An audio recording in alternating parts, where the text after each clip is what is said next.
लोकसभा चुनावों से पहले इलेक्टोरल बॉन्ड्स का सच दुनिया के सामने आ रहा है। इलेक्टोरल बॉन्ड्स के जरिए ऐसा खेल खेला गया कि हर खराब चीज को ठीक बना दिया गया। यह सरकार की कार्रवाई होने से बचने के लिए कंपनी ने करोड़ों रुपए के इलेक्टोरल बॉन्ड्स खरीदे और खुद को पाक साफ साबित कर आराम से मौज करते रहे।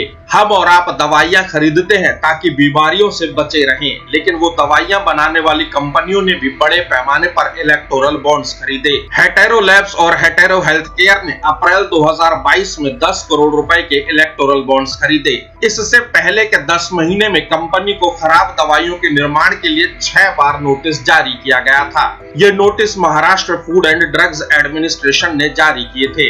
हेटेरो लैब्स की बनाई गई दवाई रेमडेसिविर को लेकर कंपनी को जुलाई 2021 में नोटिस जारी हुआ। उस वक्त कंपनी की दवा में लिक्विड पीले रंग का पाया गया था, जो कि क्लियर होना चाहिए था। फिर अक्टूबर 2021 में कंपनी को नोटिस जारी हुआ क्योंकि शीशी में दवाई स्टैंडर्ड मानक से कम भरी गई थी, और दिसंबर 2021 में दवाई की गुणवत्ता के लिए कंपनी को एक और नोटिस जारी हुआ।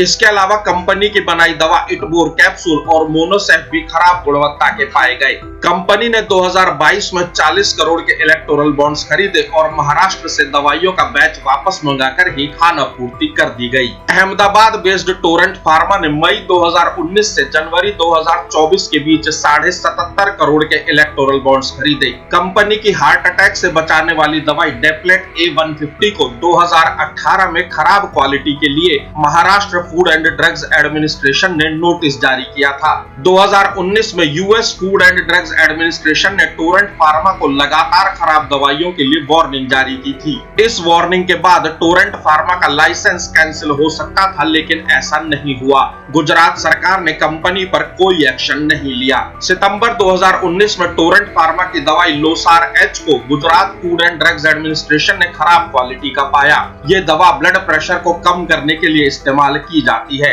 दिसंबर 2021 में कंपनी की दवाई निकोरन एलवी खराब गुणवत्ता की पाई गई। ये दवाई दिल की बीमारियों के लिए इस्तेमाल होती है। फरवरी 2023 में कंपनी की दस्त के लिए इस्तेमाल होने वाली दवा लोपामाइड भी ड्रग्स टेस्ट में फेल हुई। टोरेंट फार्मा ने मई से अक्टूबर 2019 के बीच 12.5 करोड़ के इलेक्टोरल बॉन्ड्स खरीदे। जनवरी से अक्टूबर 2022 के बीच 25 करोड़ के इलेक्टोरल बॉन्ड्स खरीदे गए। कुल 77.5 करोड़ के इन बॉन्ड्स में से 61 करोड़ रुपए भारतीय जनता पार्टी को दिए गए।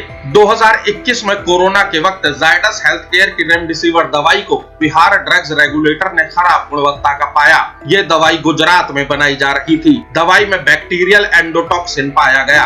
कंपनी की दवा लेने के बाद कोरोना के कई मरीजों को रिएक्शंस हुए, लेकिन गुजरात ड्रग्स रेगुलेटर ने सैंपल तक इकट्ठे करने जरूरी नहीं समझे और न ही जायडस की दवा निर्माण पर कोई रोक या पाबंदी लगाई गई। कंपनी ने 10 अक्टूबर 2022 से 10 जुलाई 2023 के बीच 29 करोड़ के इलेक्टोरल बॉन्ड्स खरीदे। इनमें से 18 करोड़ रुपए बीजेपी को दिए गए। ग्लेनमार्क कंपनी की ब्लड प्रेशर कंट्रोल करने वाली दवा टेल्मा को Maharashtra food and drugs administration ने खराब गुणवत्ता का पाया। ग्लेनमार्क को 2022 और 2023 में 6 नोटिस जारी किए गए। कंपनी की दवाओं टेल्मा एम, टेल्मा एच और जिटेन को 6 बार खराब गुणवत्ता का पाया गया था। जिटेन दवा डायबिटीज में इस्तेमाल की जाती है। कंपनी ने नवंबर 2022 में 9.25 करोड़ के इलेक्टोरल बॉन्ड्स खरीदे, जो सभी बीजेपी को दिए गए। मुंबई बेस्ड दवा कंपनी सिप्ला के अगस्त 2018 में कफ सिरप आरसी को खराब गुणवत्ता का पाया गया।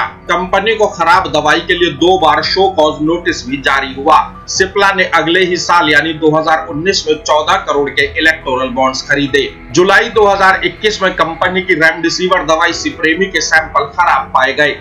कंपनी की दवा की शीशी में मानकों से कम दवाई भरी गई थी। इसके लिए कंपनी को 2 नोटिस जारी हुए। 2022 में सिप्ला ने 25 करोड़ 20 लाख के इलेक्टोरल बॉन्ड्स खरीदे। सिप्ला कंपनी की कोलेस्ट्रॉल कम करने की दवा लिपवास और दस्त की दवा ऑन्डेंस्ट्रॉन भी खराब गुणवत्ता की पाई गई। कंपनी के कुल 39 करोड़ 20 लाख के इलेक्टोरल बॉन्ड्स में से 37 करोड़ रुपए बीजेपी को दिए गए। सन फार्मा की दवाई कार्डिवास के सैंपल भी फेल हुए। ये दवा हाई बीपी और दूसरी हार्ट डिजीज में इस्तेमाल होती है। इसके अलावा कंपनी की दवाई लेटोप्रास्ट आई ड्रॉप्स और फ्लेक्सुरा डी के सैंपल भी फेल हुए। ये दवाएं साल 2020 से 2023 के बीच 6 सैंपल में फेल पाई गयी, लेकिन कंपनी पहले ही 2019 में 31.5 करोड़ के इलेक्टोरल बॉन्ड्स खरीद चुकी थी, जो सभी बीजेपी को दिए गए। कंपनी पर कोई सख्त एक्शन नहीं लिया गया। इंटास फार्मा की दवाई एनाप्रिल का ड्रग टेस्ट जुलाई 2020 में फेल हुआ। दवाई का इस्तेमाल हाई बीपी और हार्ट फेलियर के इलाज के लिए किया जाता है।